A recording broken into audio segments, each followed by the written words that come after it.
All right, guys, we are in the middle of a government shutdown with no end in sight.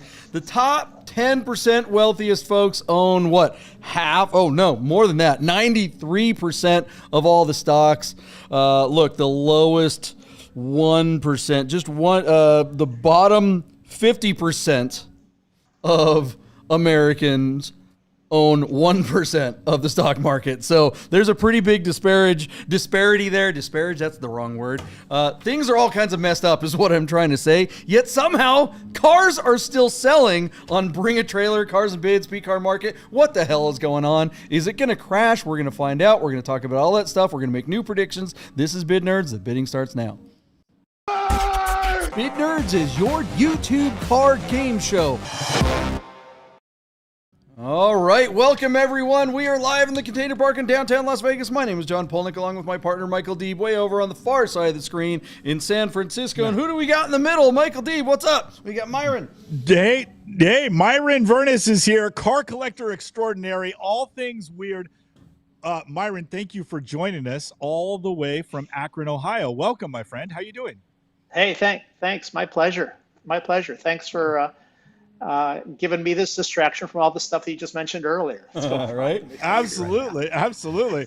Well, Myron, we've got a whole boatload of cars to talk about tonight. We're very excited to hear your opinion because obviously the first question we'll ask you of every car is if you've ever owned one, because you are quite the car collector. This should be a lot of fun.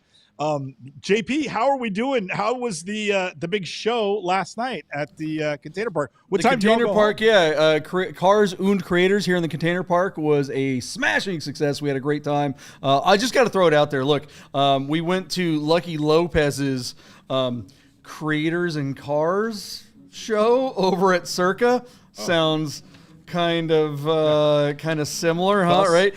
Went over there. Yeah. Thanks for the invite, Lucky. He gave me a couple of drink tickets. He was very excited we got there because he's like, oh yeah. I'm like, how's it going? He's like, oh, we got 500 people. It's great. I'm like, oh, that's cool. That's adorable. That's cute. We had 1,000. But you know, who's counting?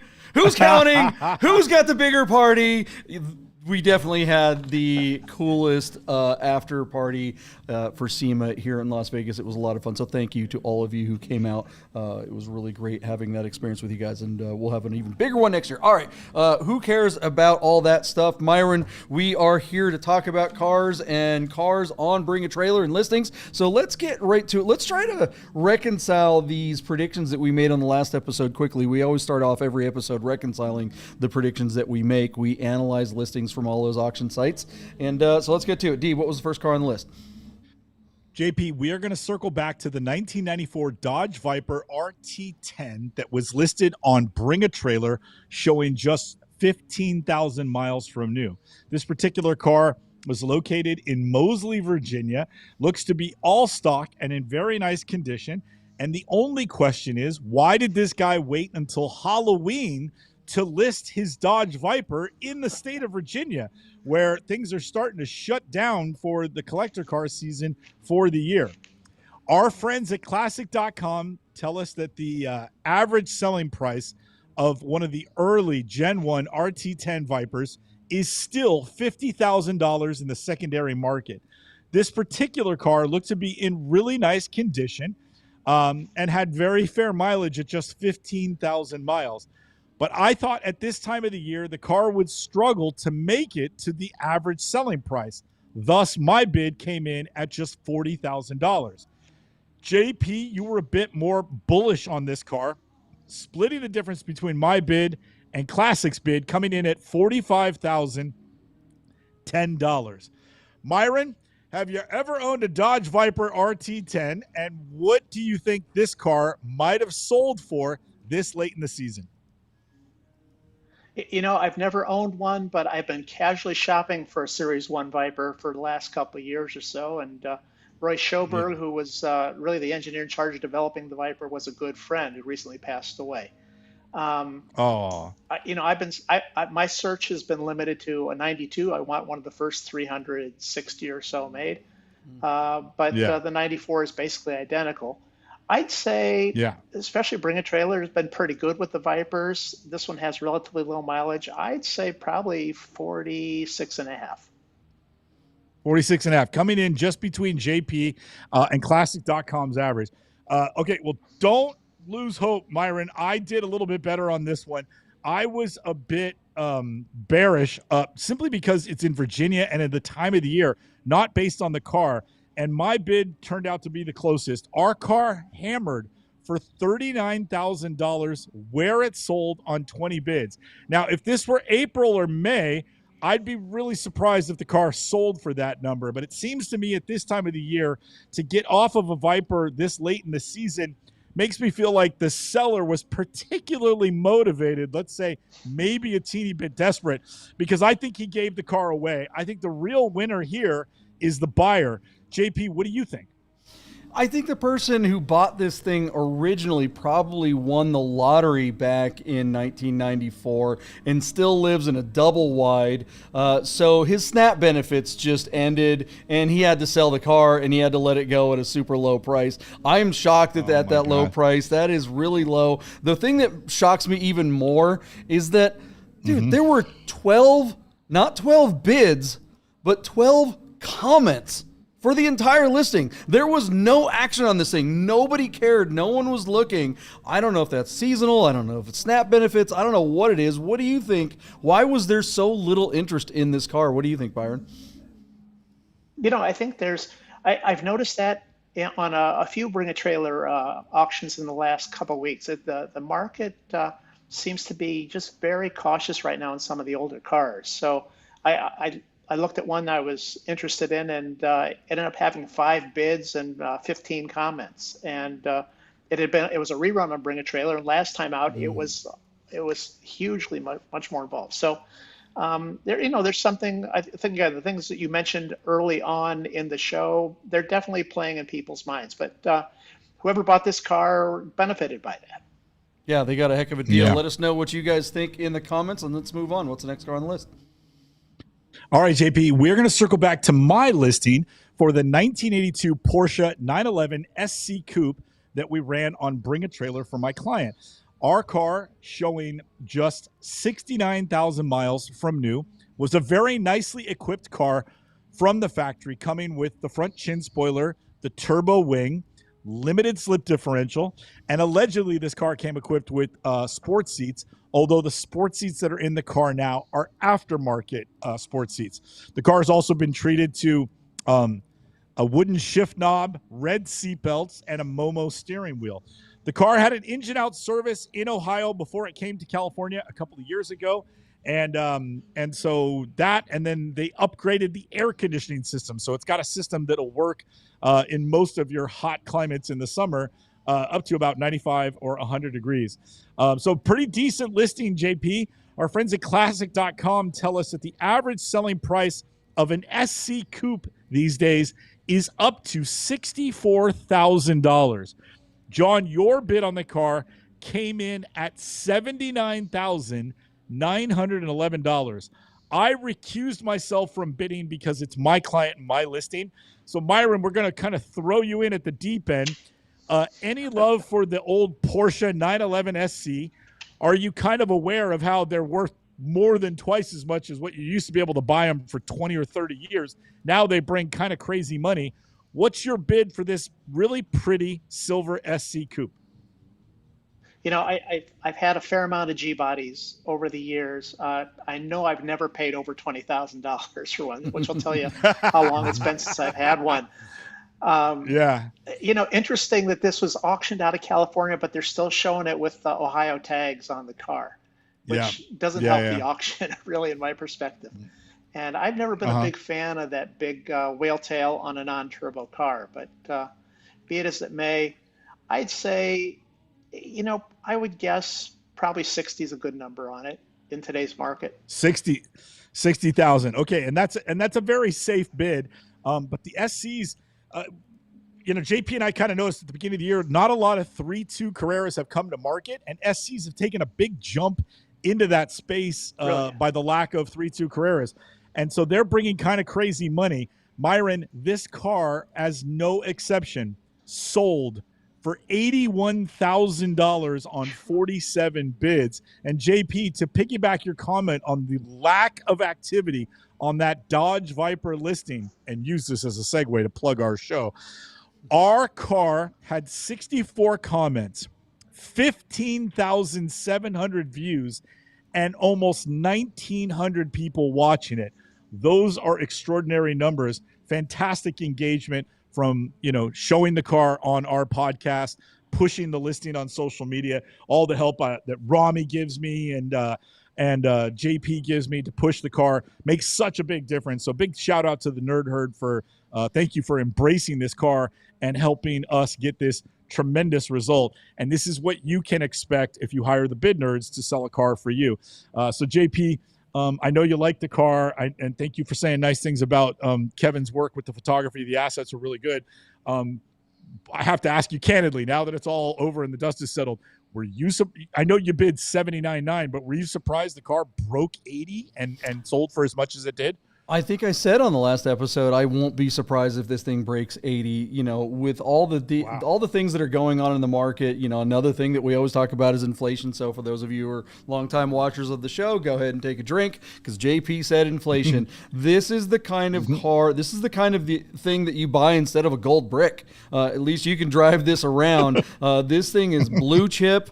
They aren't making any more air-cooled 911s, and most of them have been modded or messed up or used or rebuilt or whatever. This is the real deal, the way it came from the factory, unmolested, and these are just going to get harder and harder to find, and at some point money is going to be completely worthless, but a gorgeous 911 like this one will always be fun to drive if you can buy gas. Okay, let us know what you guys think in the comments. What was the deal with this 911? Well bought, or is that just crazy? Let us know, and let's move on to the next car. What do we got? All right, JP, our good friend Chris Carbine was selling a 2012 Mercedes-Benz E63 AMG sedan. This is a one-owner car with less than 24,000 miles out of New Orleans, Louisiana, and the car was listed on Doug DeMiro's Cars and Bids auction site. This particular car is black on black on black and does have the AMG performance package, which does make this car move quicker and drive faster. Our car did pretty good. Our friends at Classic.com tell us that the average selling price of this generation of the E63 sedan is a lowly $23,000. I thought this car would do much better than that number. My bid coming in at $33,363. JP took the under and came in at just $32,000 even. Myron, any love for the German muscle car sedan from Mercedes-Benz? And what do you think this car might have sold for, being so clean and just one owner and low miles? What do you think it would have brought on Cars and Bids? Yeah, I love these cars, but I would never consider owning one, so I don't follow the market much. I know that there's kind of legendary depreciation in these cars for what it is. People get good value. I'm going to say 28. 28, and that would have been a really good bid, but this car happened to do exceptionally well. Our car hammered for $40,250, where it sold on a whopping 54 bids. So our good friend Chris Carbine sold the heck out of this car. JP, I will tell you, even Chris was surprised by this result. But the guy who bought it is super excited, and it looks like he's going to get a really nice car, even if he paid top dollar for it. What do you think?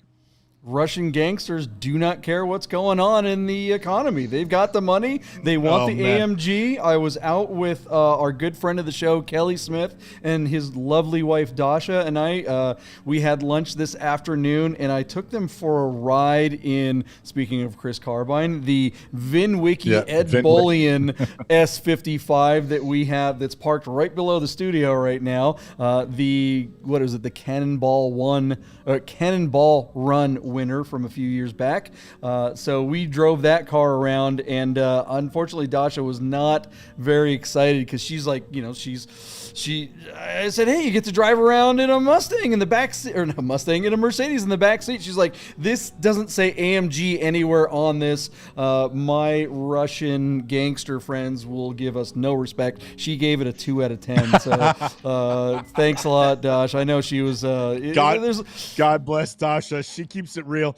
There's probably a little. There's a lot of Ed Bolian DNA in the back, so I think she was just like skeezed out. That car hasn't been detailed since they won the Cannonball Run. But we will be selling that car on Cars and Bids probably here, or maybe Bring a Trailer soon. So look out for that. That's going to be a fun auction to actually watch. But yeah, this particular Mercedes, that's a lot of car, even for $40,000. I mean, what was that, 130 new or something like that? So you're getting a lot of car for still not a lot of money, but. Wow. What do you guys think? Let us know in the comments. What's the next car, Deep? All right. Staying on Cars and Bids and staying in New Orleans, Chris Carbine had yet another 2008 Mercedes-Benz SL55 AMG with the rare P30 AMG performance package, and this car had only 23,400 miles. Our particular car looked beautiful and winds up being a really rare car for the last year of that generation of the SL. Our friends at Classic.com tell us the average selling price of an SL55 from 2008 is just $26,000. I thought this car would do better than the E63. My bid was 40 grand for this car. JP, you came in just underneath me at $37,055. What do you think of the SL, Myron? Are you a big fan of convertibles in Ohio? Yeah, well, yeah, crazy thing. In Ohio, I probably have at least a dozen convertibles right now. In fact, I drive a convertible here most of the winter. Yeah. And I've had SLs, but my newest SL was a 380 SL. I've had mostly Pagodas. Oh, right. So, as far as pricing, it's obvious that what Myron would pay price is much different than what the market price is on these things. I'm going to guess. Yeah. I'm going to guess 29,000. Oh, you're really close, Myron. This car hammered for only $32,750. I actually think your bid puts you closer than JP. But what's interesting is that the car sold for that number, and it came in on 43 bids. So what's interesting is that when you set a reserve with these auctions, sometimes they'll take a little bit of money from the buyer's premium to contribute to help the car meet the reserve. So while the car hammered for $32,750, the auction platform will be paying Chris an undisclosed amount of money that's just a little bit above that. And we like to see that happen. I think that's a really good protocol for a lot of these auction platforms to do. They might make a little bit less money, but having that strong sell-through rate is the best marketing that they can do for themselves. So the buyer's getting a great car, and the seller's getting essentially the number he had hoped to get at minimum. So it's kind of a win-win all the way around. JP, I wasn't sure if you were aware of that little tidbit that, basically they made up for it. But what do you think of that result? Bottom line is this car has a tan interior. This is a $40,000 car like you predicted, Deep. But I think if this car... it's kind of like the last car. If the last car had a tan interior, I think the number would have been much closer to Myron's. Myron's bid, I think, was 28,000, and that one wound up going for 40. And that's because it was gangster spec, black on black. The thing looks cool. People want that. But you got something like this SL55, which is a fantastic car, but black on tan is just like, oh, this is geriatric spec. No young person wants this thing, even though it's a fantastic car. That tan interior just kills it. If it had a black interior, 40 grand all day long. And it's a spectacular car either way, but it's amazing how much something that small can make a big difference. All right, let us know what you guys think of the results on that SL, and we still got one more car to cover before we go to new predictions. What's that? One last car, Myron. This one might make you laugh, so try not to. We got a 2000 Chevy Monte Carlo SF Jeff Gordon Signature Series Edition. Apparently, Myron, General Motors was able to sell 24 of these cars, and this one is number 2. It has just 3,900 miles from new, and it's an alumni listing on Bring a Trailer, meaning that back in April of 2025, somebody sold this car for $19,000. The guy who bought it has decided to bring it back to market just 6 months, 7 months later, which is a huge mistake. That's a kiss of death. Your purchase is your own worst comp. So this guy we knew wasn't going anywhere. Now, ClassicDeck.com tells us that the Jeff Gordon editions bring $21,000. But I didn't think this car would hammer for even 12. My bid, $12,055. JP's bid, believe it or not, is under mine at $12,024. Myron, I'm not asking you what you paid, but what would you think this car might have hammered for on Bring a Trailer the other day? Well, I really, really dig this car, but, your comment about immediately relisting a car is the kiss of death. But I'm not as bearish on it as you guys are. I would say the guy probably still took a pretty good loss, but I'd say probably closer to, let's say, 14 and a half. Wow, you're right on the money. Our car hammered for $15,000, but our uninformed seller still has the delusion that he's going to get all his money out of it, and he did not accept that offer. I don't think he'll get a penny more for this car over the next year or two. I think he'll have to sequester it at least till late next summer if he's going to try and get more than $14,500. Our car hammered for $15,000 even, where it failed to sell on 32 bids, and that's just kind of a bummer. But that's the way it goes. Unrealistic expectations and a very poor presentation. The photos and the assets that accompanied this listing were terrible, and that didn't help his cause. So there you go, JP. That's all the cars from last show. I gotta hear well, actually, before I get to this, apparently there was a $1 away from a Yahtzee Steve Greenblatt game. Very close, but not close enough to get the cozy. Sorry, buddy. You'll have to get a little better at it. Okay, I got to ask you, Myron. You said you aren't as negative on this. Explain to us what is the appeal of this thing? Because none of our hosts, no one in the Nerd Herd, that's the folks who are watching live right now, the guys and gals who watch every episode and hang out with us. You got to explain to us, what are we missing? What is it about this car that appeals to you? I think it's a cultural thing. I was raised in the Midwest. I'm 2 hours from Detroit. Akron supplied all the tires to Detroit. These cars are nostalgic for me. I mean, they are total crap cans. And the trim package, it's as garish as it can possibly be. But again, it's the nostalgia factor. And there are a lot of old white guys here in the Midwest who feel the same way that I do. You got to go when someone says, "Hey, I like something, but I know it's crap." You got to respect that. My wife still likes Deuce Bigalow, and knows that it's a terrible movie, but she likes watching it. It makes her laugh. So we'll go with that. All right, good answer, Myron. Stick around, everybody. We've got new predictions coming up right after this.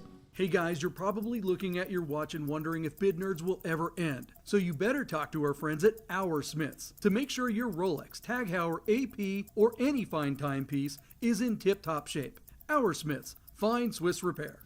All right, guys, we are back at it. It's time to crack open a can of Hippie Sips. If you're look, this stuff, I don't know what's in here, Deeb. I know there's all kinds of stuff. I know there's THC and tasty goodness and juice and actual real ingredients and fruit and all that kind of stuff. But JB, the representative from Hippie Sips, whenever he comes on the show, he always whoops our butts at predictions. So I think he's cheating. I think there's something in this can that when you crack one of these open and down it, you're just can see the future. I think that's what it is. Get yourself a case of Hippie Sips at hippiesips.com. All right. Deeb, have you gotten the Hippie Sips yet? Have we gotten you a can yet? No. I'm waiting for my care package in the mail. Still got to get that over to you. Myron, we'll be sending you a full case of Hippie Sips too. Is it legal in Ohio to have THC? I was going to ask you the same question. We'll find out soon, I guess. Yeah, I guess. Yeah, good question. It's like, hey, we got Myron arrested. No big deal. Sorry about that. No one will ever be a third nerd ever again. All right. That sounds like something the bid nerds would do too. Like, oh yeah, the bid nerds got poor old Myron arrested for sending him THC in the mail. Like, whoops. Nice work. It was all love. He got arrested in a Monte Carlo SS with a bunch of with Jeff Gordon. Pot juice. Okay, let's get to the good part of the show. This is predictions. Look, I think we might have to change the format, Deep. I think at some point, we're getting close, and I need your guys' opinion. I need you guys to give us some feedback on this. I think we need to start the episode with predictions and then reconcile. What do you guys think of that? Because everybody wants to get to the predictions. The predictions are the fun part. This is the part where where the rubber hits the road. We see how good we are at this. We down the hippie sips and make some predictions. Let's do it. What's the first car on the list, Michael D? I vote for not changing the format of the show, but that's just me. Only because we've been doing it the same way for years. I don't think I could do it backwards. Yeah, but we got Myron, I want you to know,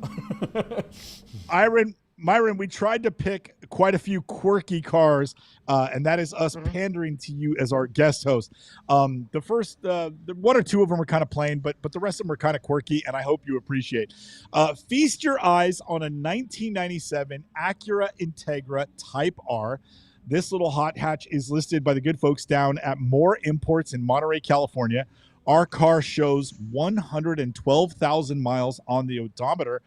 But the big thing here is that Integra Type Rs in collector condition are known to bring some serious money. 97 was the first year of this car in the United States. At that time, they only brought in 320 examples, all painted the same championship white. This particular car is numbered, and it's number 135 of the 320 brought to the U.S. The big thing also for these cars is to keep them bone stock. And I know if you want to go out and drive them, you want sway bars and intakes and coffee can exhaust. But if you want to sell your car, put all the stock bits back on that thing and present it as new to get the most money out of your car. The car looks pretty good here. Considering the mileage, the wear and tear on the car looks to be minimal, to be honest, at 112,000 miles. I think this car has held up really, really well. But JP, we see time and time again that even the most collectible cars, once they get 6 digits on the odometer, values tend to fall off fast. We'll get to the numbers when we come back around. But JP, a first-year Integra Type R with a big odometer listed by a reputable seller with pretty fair to maybe slightly above average assets. These aren't great, but they're not terrible. JP, what do you think? I'm surprised how poor these assets are. I mean, for more imports, these guys are awesome. But really, the big thing is the fact that this is coming back to auction. That this is one of those situations where they sold this car, but the buyer failed to come through on purchasing it. So second chance at the apple. Yeah, off of eBay. Off of eBay, really? Okay, that's interesting. All right, Myron, what do you think of this car? You know, I like the fact that it's unmolested. You know, the reality is 100-some thousand miles on any Honda, it's not an issue, but the market perception is there. And exactly. You know, I guess my big question is, do they? I didn't even realize they still sold cars on eBay. That's surprising. Can I ask you about that? Right, I know some people do. Where did you get the eBay thing? Because there is a former listing from October in this. So that's not. I think Lucas said it. Yeah, so I can't see the comments. If I'm wrong, Lucas will chime in and tell me, no, Deeb, you're wrong. But I think Lucas said that it was on eBay in October, and it hung for $37,250. And then that buyer didn't perform, so they basically relisted the car here. Wait a minute. Are you seeing it? No, it's on BAT. Yeah, so BAT says this thing, $37,000. Oh, so it was here. All right. It was, so the eBay thing, I don't know where that came from. I don't know how that happened, but that would be extra interesting. That's me reading my notes on a text message, so don't worry about that. I got my information wrong. No big deal. So corrected. What do you think it's going to bring, Deeb? All right. So our friends at Classic.com tell us that the average selling price of an Integra Type R is $52,000.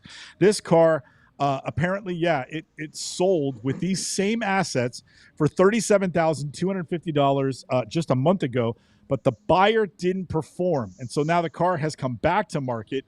It is currently sitting at $30,250.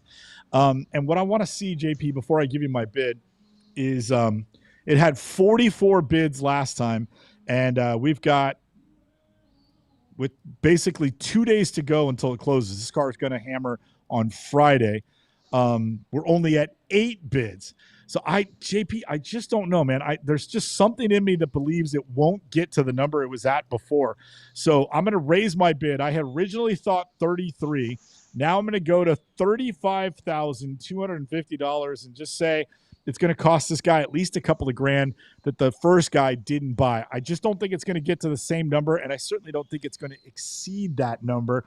And the later and later we get in the season, I just think it's harder to get retail money the closer we inch toward the holidays. So for that reason, those reasons, my bid, $35,250. We're at $30,250 right now. I think BAT needs to get really harsh on the folks who fail to come through with their commitment to buy the car.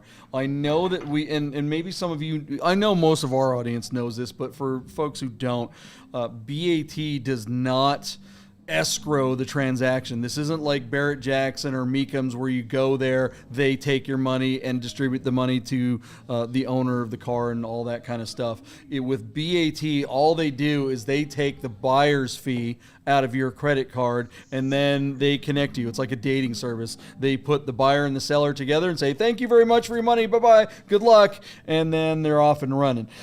So I think what BAT needs to do, and all the auction sites, and I think we've talked about this, that Cars and Bids is one of the smaller auction sites that could really, this could be the kind of feature that gets them more business, would be to put something in their user agreement that says, if you bid and you don't follow through, we are going to, if there was a 5% buyer's fee, there's also going to be a 5% failure to commit fee, and that goes to the seller, because I think the sellers are the ones that ultimately get screwed, because the auction platforms, they get to keep their buyer's fee, but what do they care? There's no incentive for them to help out their sellers, and I think that's kind of crappy. All that said, More Imports is a very good seller. We see them a lot. I think that's another thing that's kind of interesting about this second bite at the apple thing. If you're a nobody and you have to redo the second bite at the apple, I think your likelihood of getting the same number is usually fairly low. But when you're a higher profile seller like More Imports, they get a lot of traffic and people know that they're a good seller.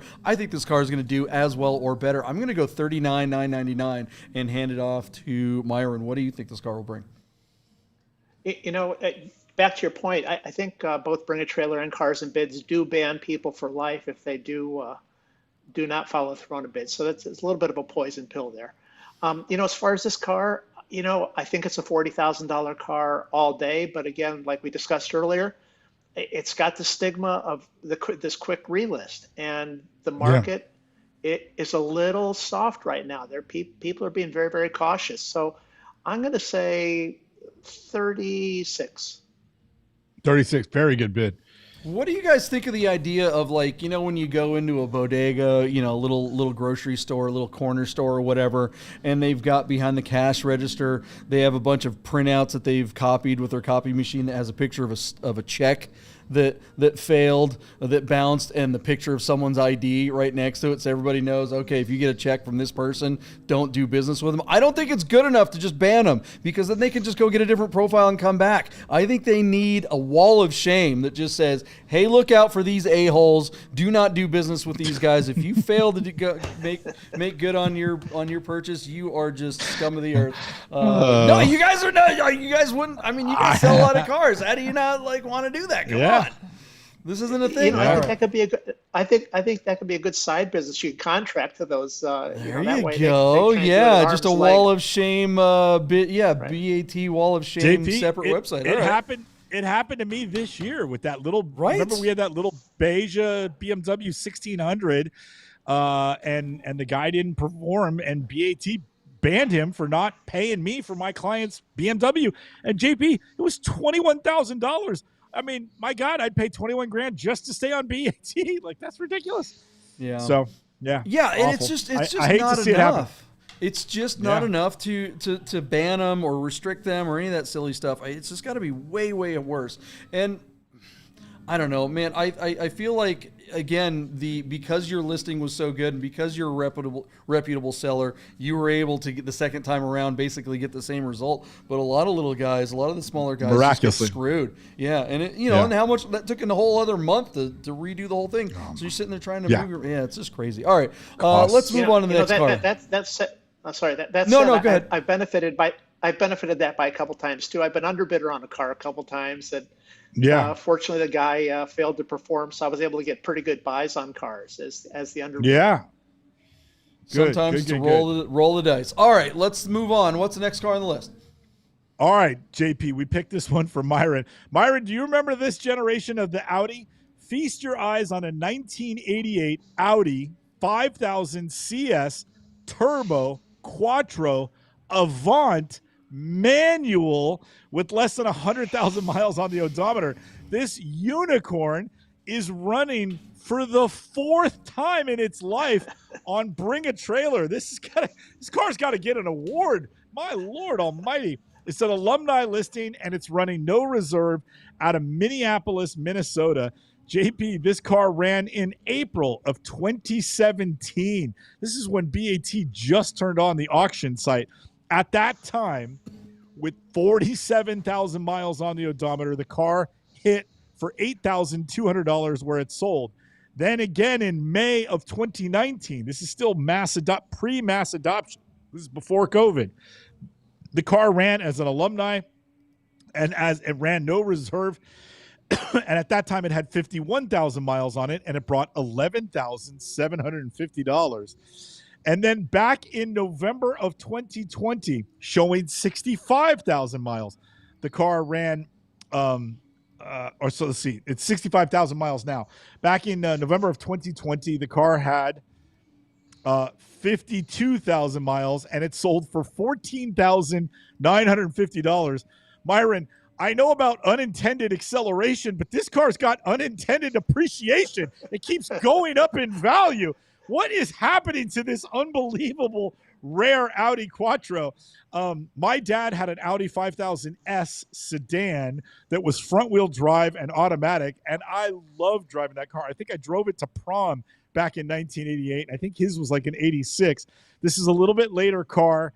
I mean, these things only had 160 horsepower, and the wagons are particularly rare, but the car is all stock. It's got excellent provenance. Who cares? Why are we even talking about this car? This is why we usually go over the order ahead of time. And I think my partner deliberately didn't go through the order so he could talk about this stupid pile of crap.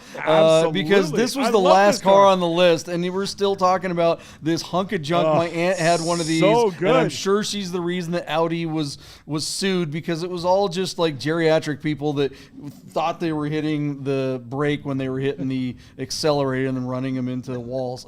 This thing was a spaceship back then, but now not so much. What's it going to bring? I don't want to talk about this car. What's it going to bring? Ask Myron what he thinks about the car. He's going to tell us when he gives us a number. Okay. Let's see. So it brought $14,950. Okay, so right now, JP, the car is at $6,969, and it closes tomorrow. I think it's going to bring another $10,000. My bid for this car is $16,000 at Hammer. And I'm in on this car bringing more again this time, just like it's been doing all the previous times. So $16,000 to you, JP. Where are you at? $9,000. Myron, what do you think of this car, and what do you think it'll bring? Well, I've always dug the looks of these cars. These things have had a cult following. The station wagons have had a cult following almost since they were new. Over the years, I've had friends that had one and ended up buying 2 or 3 more just to keep the one running. With the reliability factor of like that Monte Carlo we looked at earlier. But it's a cool car. I don't think it's gonna. I think it's already hit its high water mark as far as sale. I think it's going to be 11 tops. 11 tops. There we go. All right, 11,000. And moving on, JP. Thank gosh. What do you guys think this Audi will bring? Let us know in the comments. All right, what's the next car? What do we got? I picked this car for Sahan because I think this is the car that Sahan just bought. Check out this 2007 Chevrolet Corvette C6. Did I get it right, JP? Is that what he bought? A C6? No, I think he bought a C5, so you missed it by a generation, but Really? Close enough. They're all the same damn thing. They're all the same damn thing. Our car has a 6-liter V8, rear-wheel drive, manual transmission. It's just a base coupe with just 17,700 miles from new, and it's listed on Doug DeMiro's site, listed out of Brush Prairie, Washington, on a clean Washington title. JP, tell everybody how far away Brush Prairie is from Snohomish. It's right by the sticks and the water and the trees. Yeah, there you go. What do you think of the Corvette? Should Sahan have held out and bought a C6? Sahan is cool enough that he can drive this thing ironically. He's a young guy, lots of tattoos. He's professional guy, still single, and he's got a bunch of classic cars that, are in various states of running, sometimes not so much. And he's like, I got to take a girl out on a date. So he bought a modern car, like a 2004 or something like that version of one of these. And he loves it. And these are fun, but the LS2 engine, I like the LS3 versions better, but all the LS engines are great.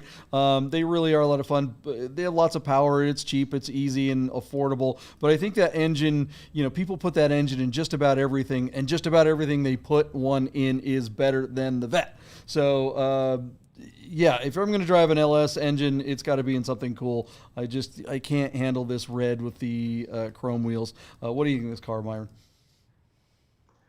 I'm totally out of my element when it comes to Corvettes. I've had over 500 cars. I own a Corvette. I've never even bought one. And the Corvette I have is a George Barris customized 1958 Corvette. So, which I traded an Alfa Romeo Montreal for. So I've never purchased a Corvette. Oh, wow. These cars are great values for the performance, but I'm totally lost on something like this. I could give you what Myron would pay for this car, and we'll give you the last. We'll give you the last bid. Deeb, what do you think it's going to go for? All right, our friends at Classic.com tell us the average selling price of one of these cars is $24,000.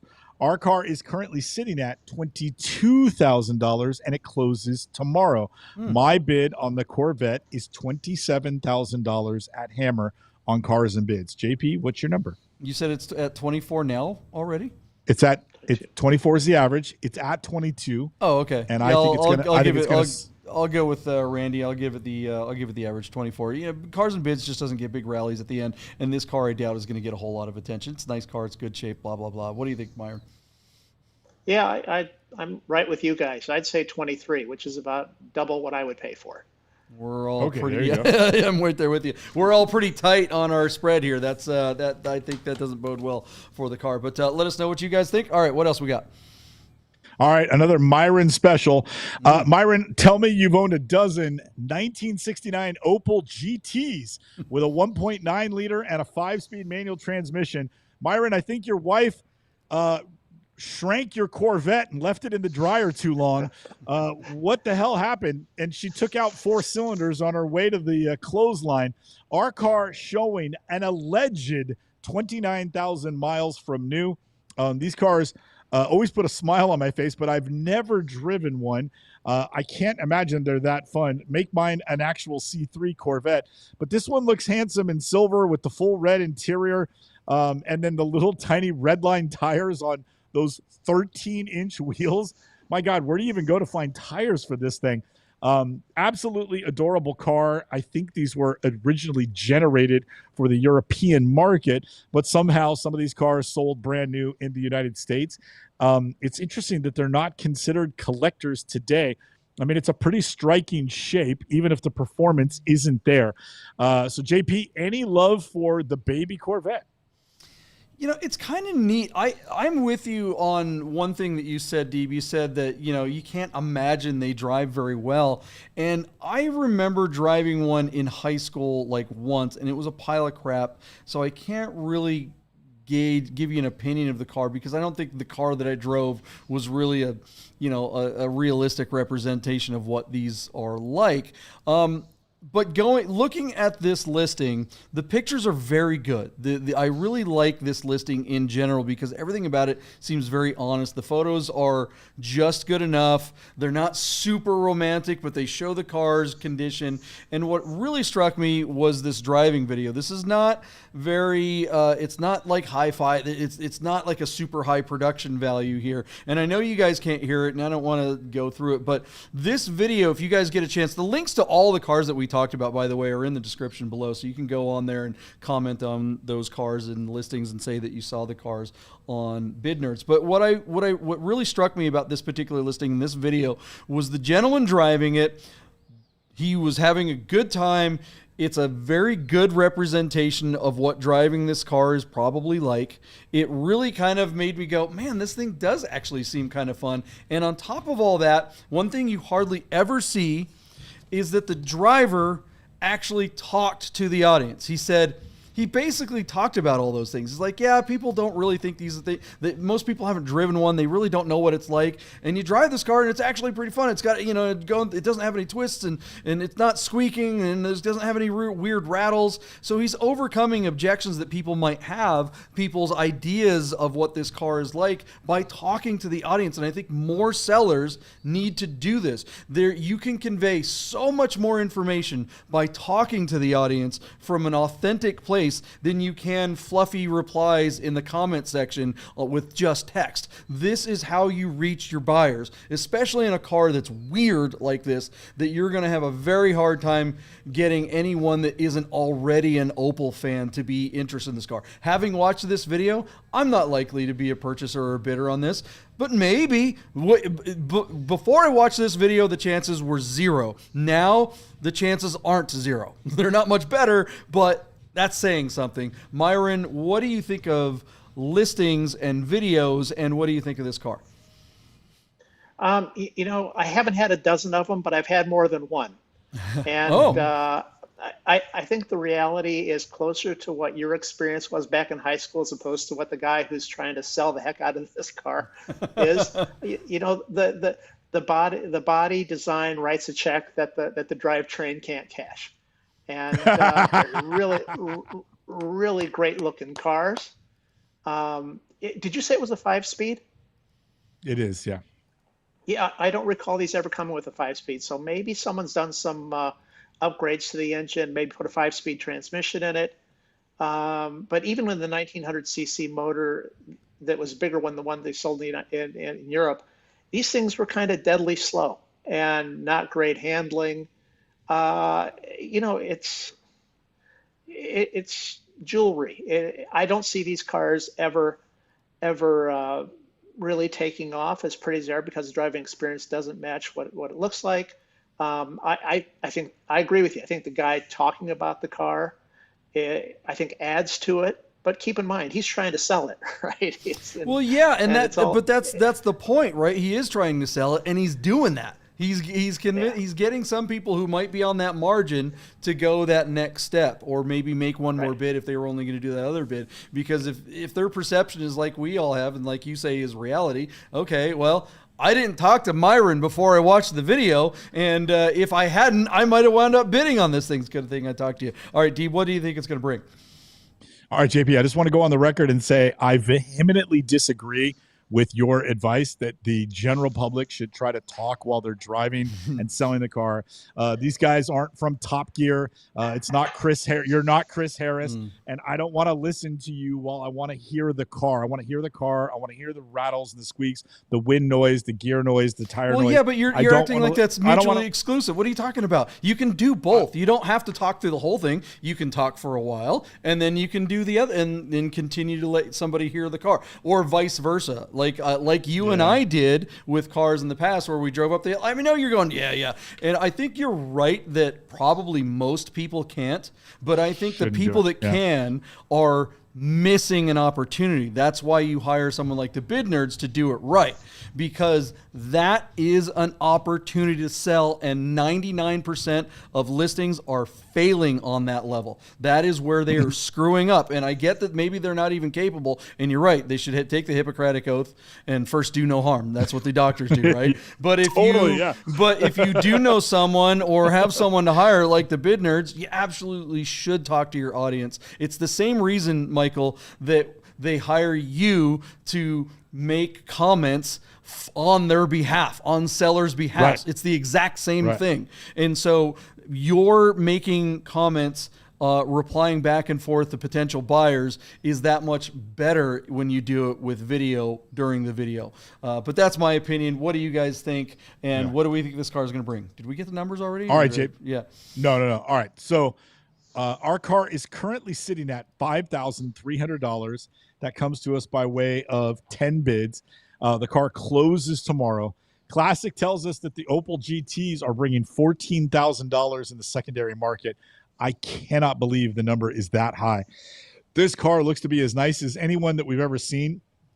And thanks to Myron catching that it's a 5-speed, that 5-speed gearbox is a replacement gearbox. Obviously, the original 4-speed was issued at some point. But here's the rub. This might be the nicest Opel GT I've ever seen, and I don't see it bringing $14,000 tomorrow. My bid on this car is going to be $11,000. And if it gets to that number, he better take it, because that's it. It's over. So $11,000 to you, JP. What's your number for the Opel GT that is sitting at $5,300 before it closes tomorrow? All right, the comment of the night here, we got Druvent.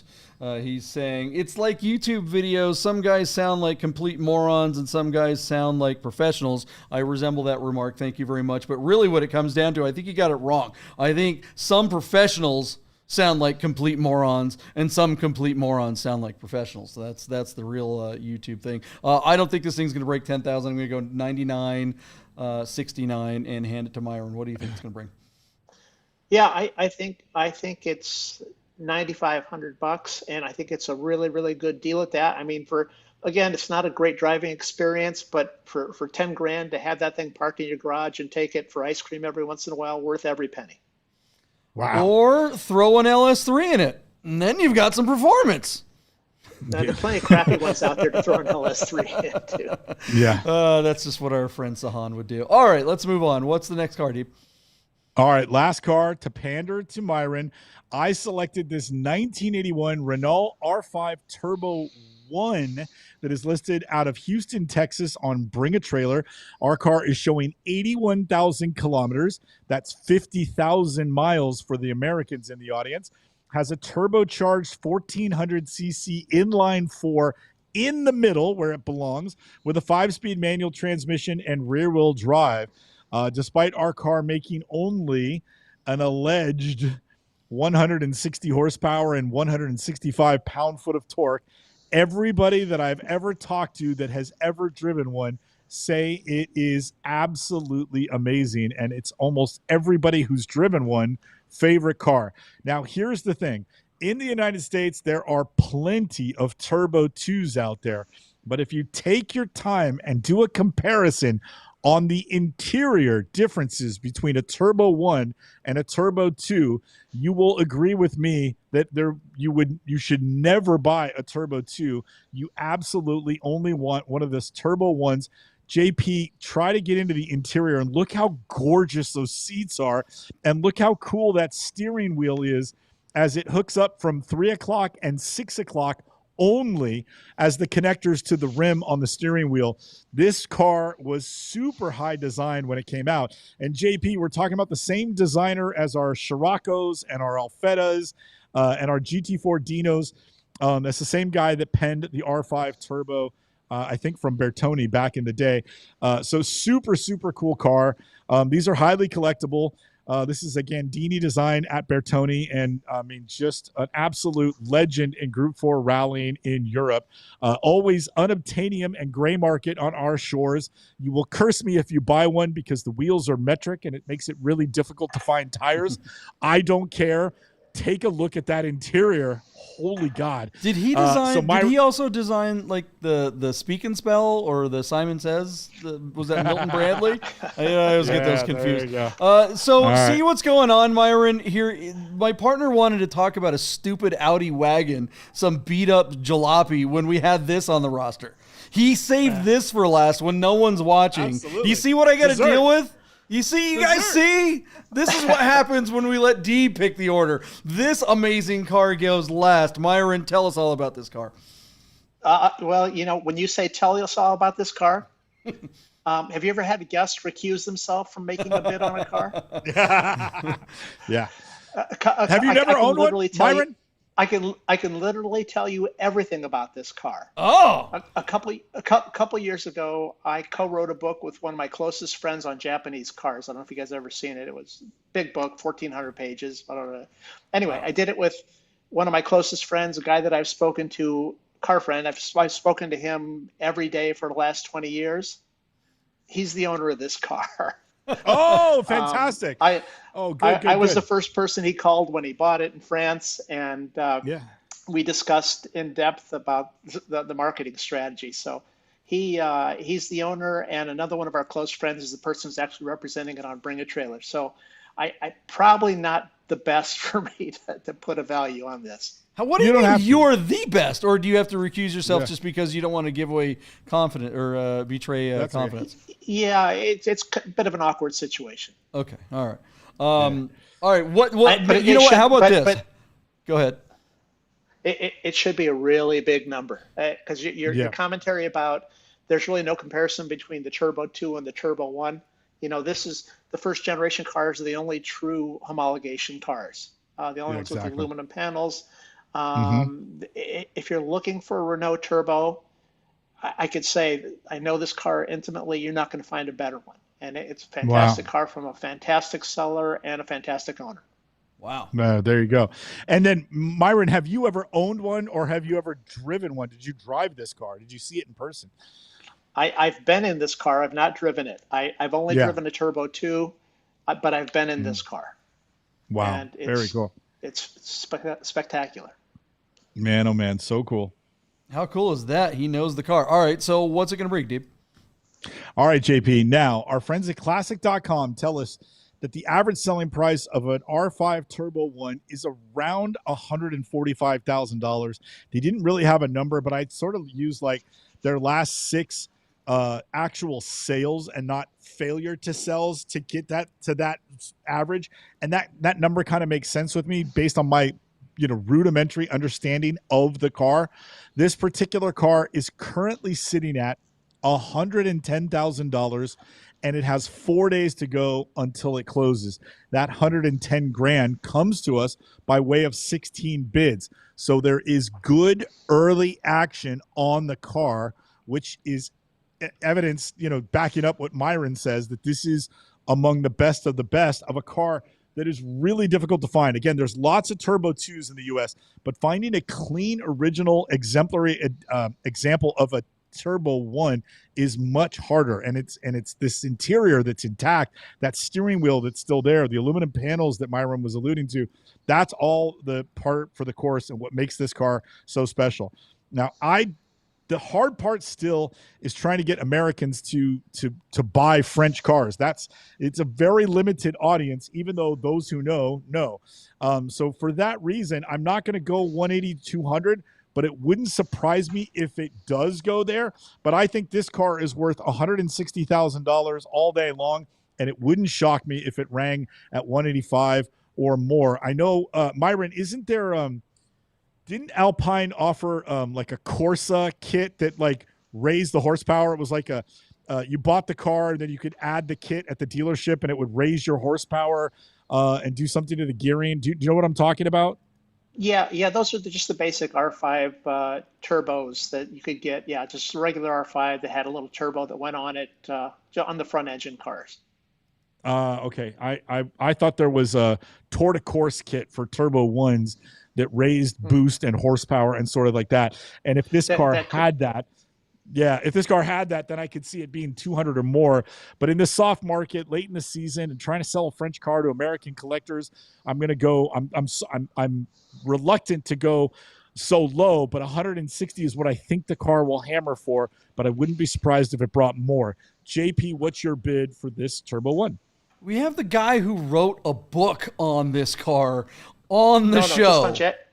What's that? On Japanese cars. Just on Japanese cars. Yeah. So I'm going to lean on you here, Myron. Is he high or is he low? Listen, I think the only flaw in that logic is that we're not just appealing to American buyers here.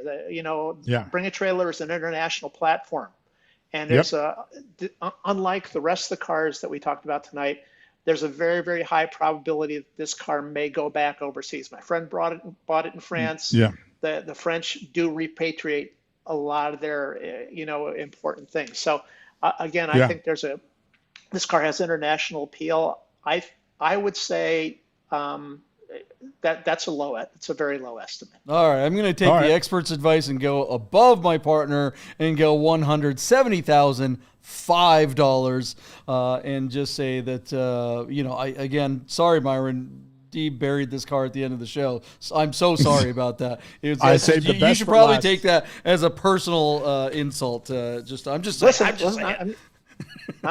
glad it's up there. A little more exposure for my friend's car. At the end, we should have led with that one. All right, guys. Thank you all so much for hanging out with us. If you haven't already, hit the thumbs up, like, subscribe button. Myron, how can we find you on the socials and anything you want to plug before we get out of here? I'm Junkman356 on most of the social things, or just search my name. I'm on Twitter, Instagram, Blue Sky. Awesome. We will find you on all the places. Michael Deeb, anything else before we get out of here? Good night.